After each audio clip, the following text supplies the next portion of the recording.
الإيمان والإسلام والصلاة والسلام على أشرف الأنام سيدنا ونبينا وحبيبنا محمد صلى الله عليه وسلم.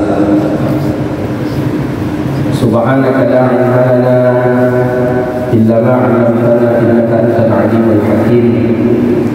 ربي يسر ولا تعسر يا ربي تمن بخير. اللهم فقهنا في الدين وعلمنا التأويل واهدنا إلى صراطك المستقيم. قال المصنف رحمه الله تعالى ونفعنا به وبعلومه وبعلوم مشايخنا في دارين آمين. فاحفظها عن أربع أن تنظر بها إلى غير محرم. قال مصنف رحمه الله تعالى ونفعنا به وبعلومه في دارين آمين, tentang masalah menjaga daripada mata.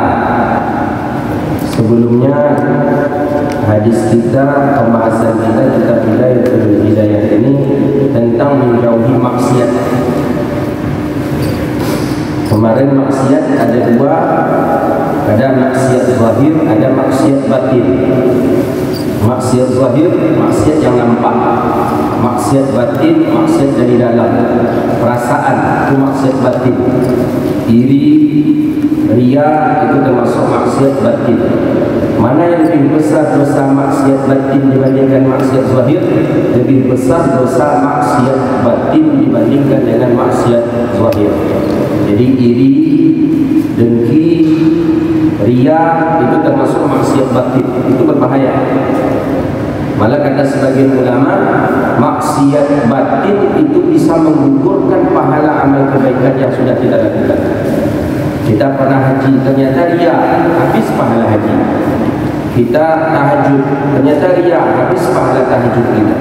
Jadi dosa batin itu lebih dahsyat dibandingkan dengan dosa zahir. Hati-hati batin kita, hati-hati. Maka ulama-ulama dulu selalu dia pegang dada dia. Setelah selesai salat dia pegang dada dia. Takut dia dosa batin itu, karena dosa batin itu kan daripada dada. Jadi batin itu daripada dada, asalnya daripada dada kita, dari dalam batin kita. Rusak segala amal kepada kita. Kemudian kita masuk kemarin masalah daripada telinga, mata, telinga. Kemudian disebutkan oleh Imam Al-Ghazali bahawa 7 pintu neraka itu sesuai dengan 7 anggota tubuh kita, dan 7 anggota tubuh kita ini sumber daripada melakukan maksiat kepada Allah. Maka itu pula lah pintu neraka ada 7 sumber maksiat. Mana yang 7? Kepala, mata, telinga, mulut, perut, dan kemaluan. Itu sumber daripada dosa. Tangan dan sumber daripada dosa.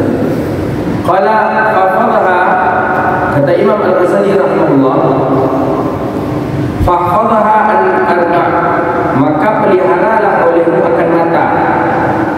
Daripada apa? Daripada 4. Mana yang 4 itu? Antanzura, bahwa melihat kamu kepada selain yang diharam, selain yang ghairi muhrim. Maksudnya selain daripada yang diharamkan, maksudnya yang dihalalkan. Selain daripada yang dihalalkan maka tak boleh kita menengoknya. Maka di sini disebutkan minan nisa'il ajnabiyat, daripada perempuan-perempuan yang ajnabi. Ajnabi ini perempuan-perempuan yang dihalalkan kita untuk menikahinya. Jangan melihat kepadanya. Jaga pandangan mata kita dari menengoknya. Baik itu menengok sekalian badannya, atau sekedar menengok matanya, atau menengok rambutnya, tetap tak boleh haram. Wasafin, atau menengok kukunya saja, tetap hukumnya haram. Ini kalau perempuan-perempuan ajnabi. Ajnabi itu perempuan yang dihalalkan menikah. Tapi kalau perempuan itu mahram kita, anak kita, adik kita, kakak kita, itu tak apa-apa memandang kepada matanya, tak apa-apa memandang matanya, tak apa-apa memandang mata kakak kita. Masalah kalau bercakap dengan kakak kita, dia macam ni, sihat kak? Kalau sihat, sihat kak? Tak dosa kita memandang kakak kita, adik kita, anak kita. Tapi kalau perempuan lain. Makanya di sini disebutkan bagaimana dengan bermuamalah jual beli. Kita kan berjual beli, kadang pedagang itu perempuan. Bagaimana caranya? Imam Ghazali mengatakan la ba'sa bi ta'ammul fi jasadiha. Tidak mengapa kalau kita bermuamalah dengan jasad dia. Maksudnya bermuamalah jual beli boleh. Penjual, pedagang perempuan, kita laki-laki pembeli. Berdagang tak apa-apa, ta'ammul. Ta'ammul itu bermuamalah kita. Tawar-menawar ini berapakah, ini sekian, boleh kurang. Tapi tetap menjaga kode etik. Apa kode etiknya? Tetap tak boleh kita memandang kepada sosok daripada tubuhnya. Tak boleh. Jadi sekadar aja mandang ke mata dia sedikit, habis itu balik lagi. Ini berapa di kentang ni kak? Sekilo berapa kak? Sekilo sekian. Tak boleh kita memandang daripada itu, cukup memandang di sana saja. Tapi saya kurang kak, itu dia mandang jangan ke dia. Kau mau ke kontang tapi memandang pada dia. Berapa kak? Aku kontang juga bagi ini. Tapi memang banyak syekh-syekh saya perhatikan baik di Mesir, di Makkah, di Sudan, ketika berjual beli dengan perempuan jarang beliau memandang perempuan. Jarang sekali. Jarang. Karena itulah sama dengan syekh saya yang ada di Sudan, Syekh Abdul Rahim Rukaini, penasihat presiden yang saya sampaikan itu, tak mau melihat perempuan. Jadi kalau ada di pengajian beliau itu perempuan, beliau tak akan mau memulai pengajian. Mesti harus ditutup, tutup rapat. Beliau pakai kacamata hitam. Beliau pakai kacamata hitam. Beliau tak mau ada perempuan di majlis pengajian beliau. Saking ifahnya beliau. Tak ingin beliau menengok perempuan-perempuan itu. Isteri beliau 3 orang. Menengok orang banyak itu tak, tapi menengok nomor 3 itu lain.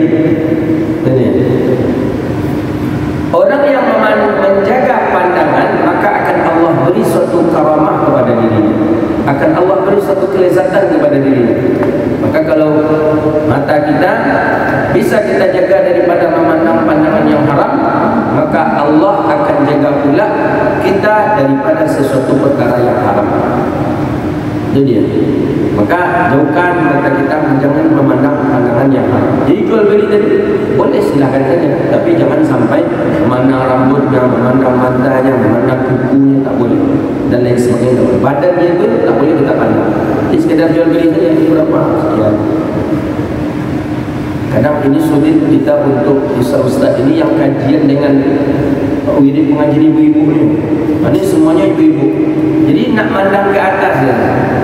Lah, payah pula kita rasa mandang ke atas, mandang ke sana. Ini ibu-ibu ni memandang ke kita memandang ke sana. Jadi payah. Lepas itu pandang jemaah. Karena jemaah itu kita tengok dulu, aku lain cak nampak. Berat. Maka saya kadang tak tahu saya kajian itu kalau ibu-ibu perempuan saja. Saya boleh dikatakan tidak ada majlis yang khusus perempuan saja, tidak ada kecuali satu majlis pengajian di setiap Jumat keberapa itu. Dan itu pun saya minta hadir ada laki-laki saja. Karena tak enak rasanya. Tak leluasa kita untuk memberikan paparan ayat dan hadis Nabi. Jadi kata Imam Al-Ghazali, fahfadha, jagalah matamu, jagalah mata daripada yang 4. Pertama, bahwa memandang kepada selain yang dihalalkan.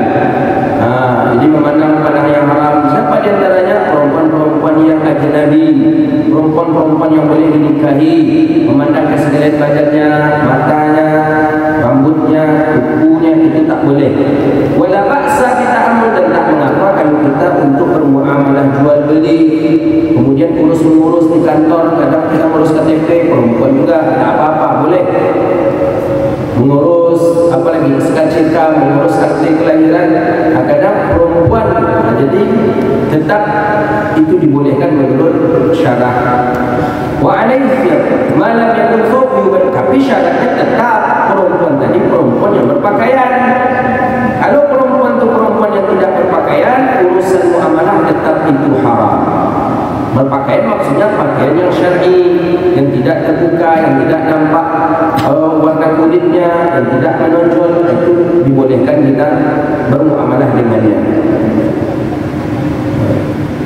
Kemudian kalau seandainya dia tidak memiliki pakaian syar'i, bagaimana caranya? Maka Nabi sallallahu alaihi wasallam menata'an khalfi imra'ah wa ra'a thiyabaha pada tabayun. Jadi Nabi mengajarkan kita untuk kita membelakanginya saja. Cuma bagaimana membelakanginya itu tersinggung ya kan. Nah, jadi seperti inilah kita. Umpamanya ini loket untuk kita urus-mengurus. Pas perempuan tadi sudah tak berjilbab lagi, nampak pula bagian daripada dada. Nah, kita seperti ini saja lah. Apa Pak? Ambil KTP. Apa Pak? Kadang orang kita tak faham, merasa dia tersinggung. Dia mestinya digikung manonya ancaan. Berat kita kalau di Indonesia ini berat. Saya akui kalau di Indonesia ini berat masalah mata lah. Saya diundang ceramah, itu salah satu penyebab saya tak ingin itu karena saya hitung-hitung lagi pahala, saya hitung-hitung dosa. Lebih banyak dosa pulang lagi daripada pahala. Saya teman-teman Batam menginginkan rutin setiap sekali sebulan ke Batam mengisi. Saya hitung-hitung balik, saya hitung-hitung pahala, saya hitung-hitung dosa. Lebih banyak dosa lagi. Belum antum pergi, baru antum di bandara kita saja antum sudah buat dosa. Buat dosa. Kita ada nunggu pesawat di ruang tunggu. Ketika kita nunggu pesawat di ruang tunggu, duduk pula perempuan di depan kita. Pakaiannya di atas lutut dan bajunya ini belum siap tukang jahit dia pakai, bayangkan antum. Dia pakai duduk di depan kita. Kita menjenggot macam ni, tak segan dia duduk. Tambah pula dilipatnya kakinya antara kakinya. Oh, luar biasa. Itu dah dosa kita, belum jadi ceramah lagi. Belum pahala lagi, dosa dah kita buat ni. Jangan memandang Ustaz, okey tak memandang. Berapa lama kita sanggup memandang seperti ini? Mana itu menikah ya kan? Mana macam ni, sampai macam ni tu saya sering menikah ya kan? Dosa. Berangkat ke sana, sampai di bandara sana lakukan dosa pula. Pulang apa? Jadi tak banyak jadinya pahala yang kita peroleh. Berat, memang mata itu sangatlah berat sekali. Kamunya macam berbohong gitu, pakai kacamata hitam tebal dengan kacamata hitam tebal pura-pura kepala orang di situ, tapi mata ke situ je.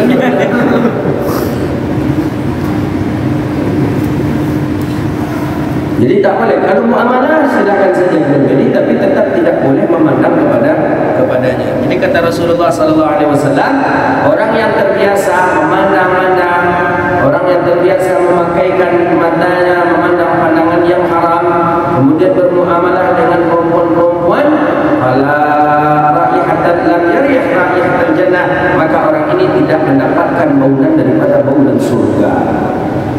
Hati-hati gitu. Wa ilal awrati, memandang kepada auratnya perempuan-perempuan.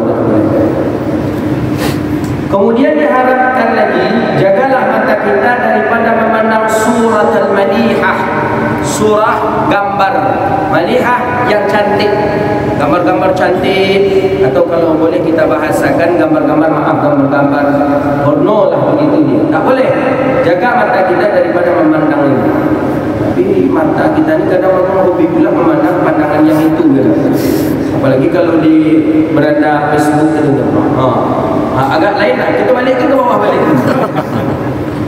Alhamdulillah, astagfirullahaladzim. Wala bisyahwatin nafs, dan jaga pula mata engkau itu, kata Imam Al-Ghazali, daripada syahwatun nafs, menimbulkan syahwat terhadap nafsu, menimbulkan nafsu. Mana diantaranya? Ya, diantaranya seperti syahwatun nafs, seperti hadis Nabi SAW, memandang perempuan cantik, atau tidak pun perempuan cantik tapi amrat. Ada amrat namanya dalam istilah bahasa hadis. Amrat itu dia laki-laki tapi parasnya paras perempuan. Ini laki-laki tapi mukanya macam muka manusia, itu amrat namanya. Tetap tak boleh kita lama-lama memandang dia. Maka kalau kalian punya kawan amrat, hati-hati sekamar dia. Amrat ada ni amrat. Saya marah tadi kalau mahasiswa dia bentuk-bentuk perempuan, dia laki-laki tapi alisnya seperti alis perempuan, bibirnya seperti bibir perempuan, kulitnya seperti kulit perempuan. Itu marah kali saya kalau dia jalan pelan-pelan, itu marah kali saya. Jalan kau melengok-lengok pula, kita tentu itu yang bahaya. Orang-orang banyak berbuat maksiat itu gara-gara hal yang seperti itu, sejenis itu. Jadi Nabi melarang. Ada dahulu kala orang-orang nampak ini bagus rupa wajahnya, dia seperti perempuan padahal dia laki-laki. Kemudian Nabi duduk dan Nabi pun membelakanginya. Maksudnya punggung Nabi hadapkan ke sana. Kemudian Nabi mengatakan, inilah fitnah yang ada pada Nabi dahulu kala. Jadi orang-orang amrat hati-hati kita. Kadang dia juga mengundang nafsu. Apalagi antum-antum yang belum menikah. Oh, orang-orang amrat tu enak kalian tu. Dipegang-pegangnya antum lah yuk kata orang amrat. Ada kan? Bulu-bulu di tangannya tak ada. Bulu-bulu di tangannya tak ada, kakinya tak ada. Wah, seperti perempuan betul dia, padahal dia laki-laki. Nah, amrat kalau pergi ke Saudi dia tu harus hati-hati. Ada teman kita yang tak ada bulu-bulu sedikit pun di tangannya, tak ada jenggotnya. Naik taksi, dilarikan super taksi. Nah, disangkanya ya, mengundang syahwat, mengundang syahwat. Itu orang-orang amrat. Atau kata Imam Al-Ghazali, peliharalah matamu daripada memandang kepada aibnya muslim atau kepada ihtikar. Ihtikar ini menganggap rendah saudara muslim, itu tak boleh. Kita pakai mobil Innova, nampak kawan kita pakai sedan buruk, kamu ini sedan buruk, tak boleh. Atau kita yang pakai mobil memandang motor kecil, atau memandang rendah, tak boleh. Kita kan sarung mahal, sarung murah 25.000, tak boleh. Ihtikar, memandang pandangan rendah, tak boleh. Atau memandang kepada aib saudaranya muslim, tak boleh. Aib dia jalannya tingkah, buat sama tengok tingkah. Sama kita yang dekat tu, payah disuruh, tak apa pun payah nak dulu. Itu mata. Telinga bagaimana? Wa ammal adab wal am wa amma, dan adapun udhun al-udhunu fahfadhaha an, dan adapun telinga maka jagalah telinga daripada antasra, daripada mendengar biha dengannya telinga ilal bid'ah, kepada bid'ah. Apa maksud bid'ah di sini? Imam Nawawi Al-Bantani rahimahullah mengatakan, jagalah telingamu daripada mendengar yang bid'ah. Mana bid'ah? Seperti ghina, musik. Imam Nawawi mengatakan bid'ah musik kal ghina, seperti musik. Mendengarkan musik, musik apa? Yang musik yang diharamkan. Seperti lagu-lagu menyembah jin, syaitan begitu. Atau mendengarkan alat lahwi. Tengok alat lahwi. Mana dia? Seperti tanur, seperti mizmar, alat lahwi, trompet alat lahwi, seruling alat lahwi, atau apa? Keyboard alat lahwi. Maka Syekh kita Nuruddin Al-Banjari itu, beliau memang keras dalam masalah alat musik. Keras ya. Gitar haram, seruling haram, keyboard haram, malah memakai rebana yang ditutup kedua belah itu, beliau haram. Buka satu baru dibolehkan. Beliau agak syadid dalam masalah ini, tapi memang seperti itulah. Ini Imam Nawawi saja mengatakan itu kalau bisa telinga kita ini tutup, jangan sampai mendengar alat-alat ini, jangan sampai mendengar trompet, jangan sampai mendengar seruling, jangan sampai mendengar keyboard, jangan sampai mendengar gitar, karena itu semuanya alat lahwi. Beratnya awak itu bawa ke kamar kita kan, menjelang golok itu diajar dulu. Termasuk maksiat rupanya. Kita belum tidur main keyboard, kalau main apa? Piano apa ya? Main keyboard gitu, gitar gitu. Ternyata itu termasuk perkara yang diharamkan. Au ilal ghibah, atau mendengarkan ghibah, atau mendengarkan sesuatu perkara yang keji. Mana perkara yang keji? Kaifsya, seperti mendengarkan seperti mendengarkan cerita salah seorang daripada saudaranya yang ia tafasil jima'. Tafasil jima' ni hubungan suami istri dia di malam hari. Jadi dia cerita itu ke orang lain. Awak mendengar dulu gitu dulu. Itu termasuk orang mendapatkan dosanya. Tak boleh. Ini berbuatlah berdosa tanpa kita mendengar. Dan kepada mendengarkan sesuatu perkara yang batil. Batil ini perkara yang dusta. Ijadul kalam fi ghairi mawaqi'ahu. Bercerita tapi tidak ada waqi'nya. Tidak ada asli ceritanya, diada-adakan. Jangan kita dengar ceritanya. Atau mendengarkan ucapan orang yang mengadu atau orang yang menyamakan daripada manusia. Cakap kau dibawa ke situ, dia sorang-sorang orang difitnah-fitnah orang. Awal.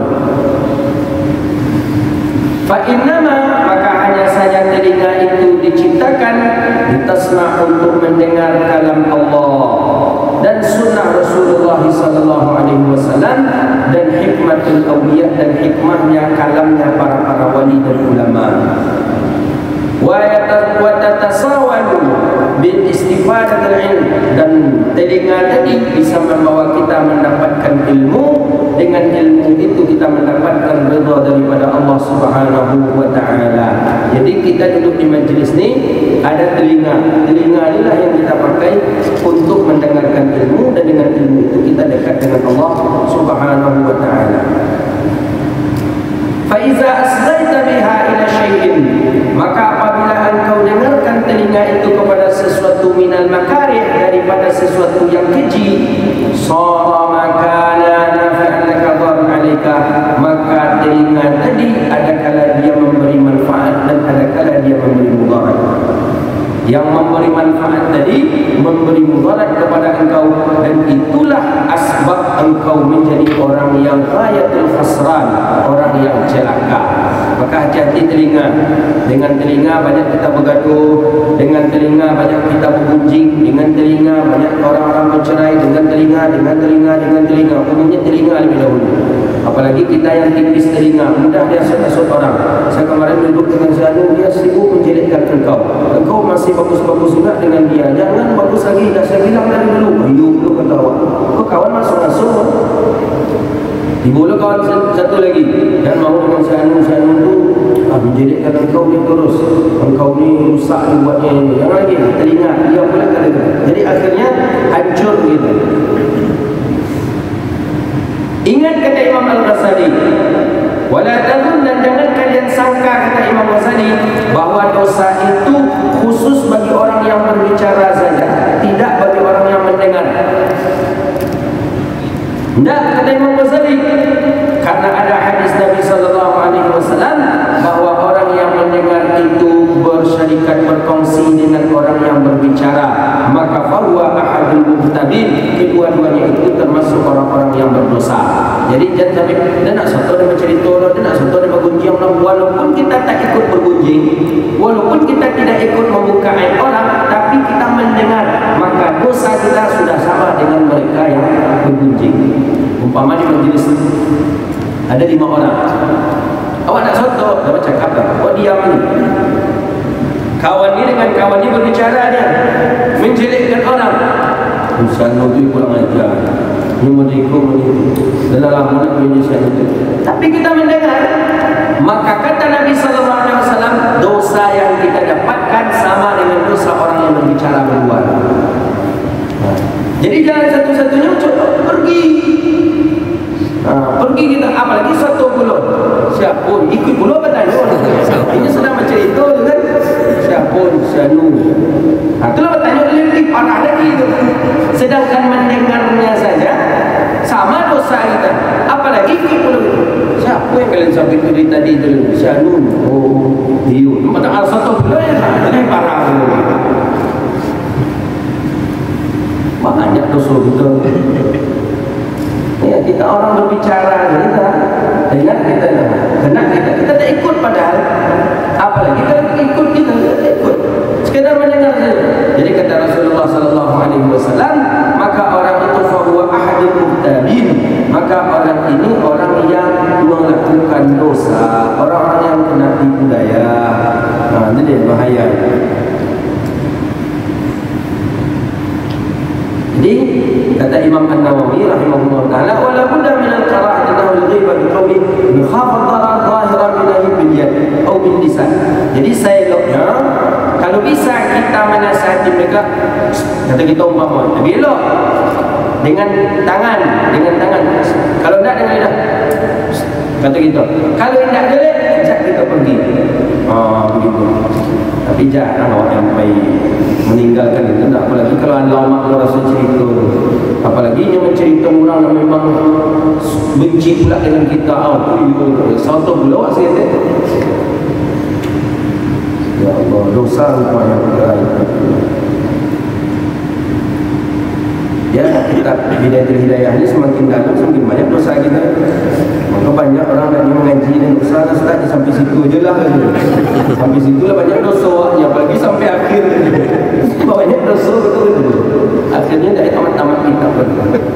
Kita tamatkan insya-Allah. Mudah-mudahan semakin kita baca kitab-kitab Imam Al-Ghazali ini semakin terhapus dosa kita kepada Allah. Jangan Ustaz ni tambah banyak, awak mengetahui tambah banyak salah awak. Ancak awak ikut je Ustaz, tidak awak tentu salah awak dulu. Itu rambung ingat ada, memang ada. Jadi katanya Ustaz semakin mengaji je Ustaz semakin banyak salah awak Ustaz ini. Kalau awak nak mengaji Ustaz pertama tak tahu kalau itu salah tu. Jadi apa ancak awak? Itulah Ustaz, ancak jangan awak mengaji lagi kamu dulu lah. Takkan banyak salah. Jadi kata Nabi sallallahu alaihi wasallam, kata Imam Al-Ghazali, jangan engkau sangka bahawa sesungguhnya yang kena dosa itu qail, orang yang berbicara saja, akan tetapi orang yang mendengarnya pun ikut. Sebagaimana dalam hadis Nabi sallallahu alaihi wasallam, al-mustami'u syarikul qail, orang yang mendengar itu berkongsi dengan orang yang berbicara, dan kedua-duanya minal muhtabin, daripada orang-orang yang melakukan dosa atau orang yang berriba. Wa ammal lisan, dan adapun lidah, fa innama, dan hanya saja lidah, masuk mata, telinga, mata, lidah. Telinga, mata, lidah. Lidah bagaimana lidah? Maka lidah ini, kata Imam Al-Ghazali rahimahullah, diciptakan lidah itu untuk banyak mengingat Allah. Lidah mengingat Allah. Tengok bahasa. Lidah mengingat Allah. Bagaimana maksud lidah mengingat Allah? Lidah banyak berzikir kepada Allah. Allah, Allah, la ilaha illallah, la ilaha illallah, la ilaha illallah. Sebagaimana dalam hadis, dalam kitab Tanqihul Qaulul Hasis fi Syarh Lugatul Hadis, dikarang oleh Imam Nawawi Al-Bantani, di dalam riwayat hadis Nabi, man qala la ilaha illallah, siapa yang membaca satu kali la ilaha illallah, sekali saja dia baca la ilaha illallah tapi ikhlas di dalam hatinya, maka bisa menghapuskan 40 dosa besar. Pernah dia berzina, hilang dosa zina. Pernah dia makan riba, hilang dosa riba. Pernah dia membunuh orang, hilang dosa bunuh. Pernah dia minum khamar, hilang dosa minum khamarnya, karena dia mengucapkan kalimat la ilaha illallah. Berapa? Sekali. Jadi tapi ikhlas. Cuma kita tak tahu ikhlasnya kapan. Mungkin la ilaha illallah, lalu ikhlasnya. Makanya banyak kita mengucapkan kalimat la ilaha illallah. Maka dia ada istilah ratib 1000. Dan itu ratib 1000. La ilaha illallah, la ilaha illallah, la ilaha illallah, la ilaha illallah.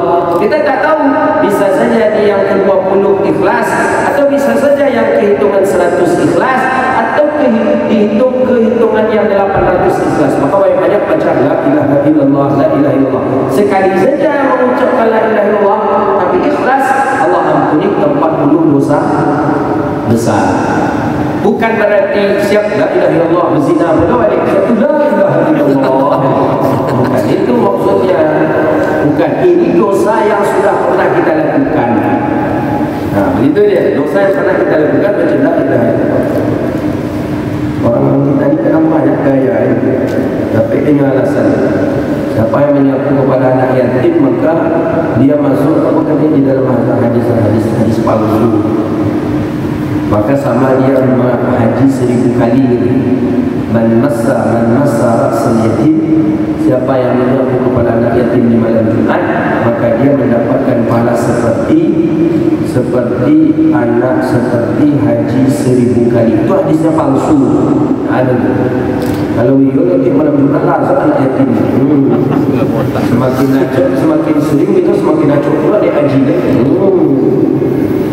Tidak ada palsu. Jadi diciptakan lidah untuk zikir kepada Allah, untuk mengingat Allah, wa tilawati kitabih, kemudian untuk membaca kitabnya Allah, kemudian untuk memberi petunjuk kepada manusia. Itu guna lidah, mengajarkan orang kepada kebaikan, membimbing orang kepada kebaikan. Itu fungsi daripada lidah. Allah ciptakan lidah itu agar kita mudah berjalan di jalan Allah, dan agar kita tahu apa rahasia-rahasia yang diciptakan Allah, dan agar kita pun bisa memenuhi hajat kita di dunia dan pada agama. Fa'iza sta'malat, dan apabila fa'iza sta'maltahu bi ghairi ma, dan apabila engkau melakukan lidah tadi tapi fi ghairi ma, pada apa-apa yang tidak dikehendaki oleh Allah, maka engkau termasuk orang yang kufur kepada nikmat Allah. Jadi kalau lidah tidak kita gunakan kepada membaca ayat Quran, tidak kita gunakan untuk berzikir, tidak kita gunakan untuk memberi nasihat orang, maka kita termasuk orang yang kufur di atas nikmat Allah. Hati-hati.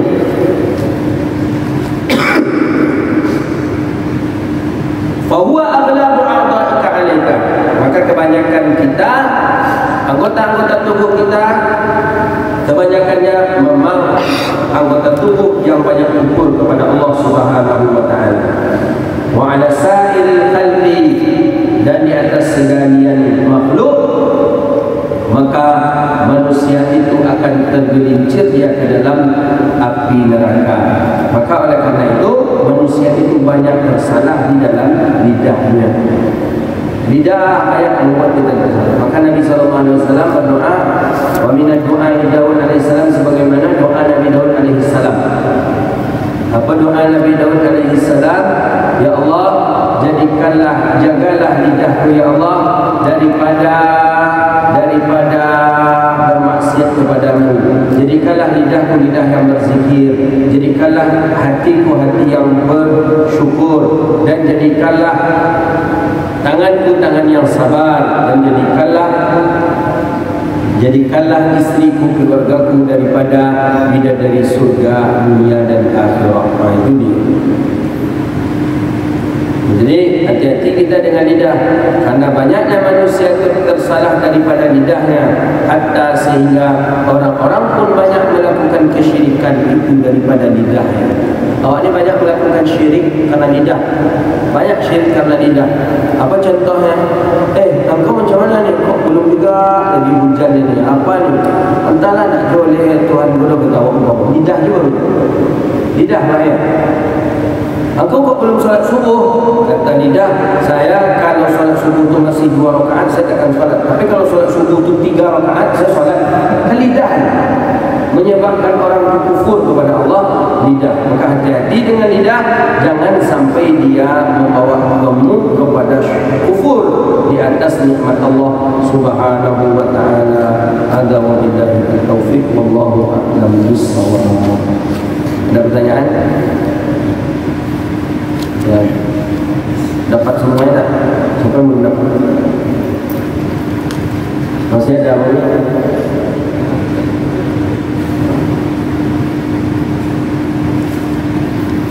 Ada pertanyaan?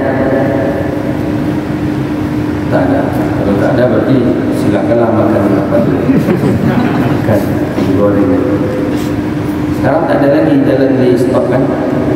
Dah aman kan? Dah habis kan? InsyaAllah. Jadi sudah bolehlah kita agak lama sedikit InsyaAllah. Kalau tak ada pertanyaan dah. Apa pertanyaan? Baik, insyaAllah besok kajian di Nurudak Riyadhus Shalihin min kalam sayyidil mursalin. Rabbana atina fid dunya hasanah wa fil akhirati hasanah wa qina adzabannar. Allahumma qina fid din wa 'allimna ta'wil wa hdina ila siratal mustaqim. Rabbana hab lana min ladunka rahmatan wa hayyi lana min amrina rashada. Rabbana atina fid dunya hasanah wa fil akhirati hasanah wa qina adzabannar. Sallallahu ala nabiyyina Muhammadin wa ala alihi wa sahbihi wa rabbil alamin.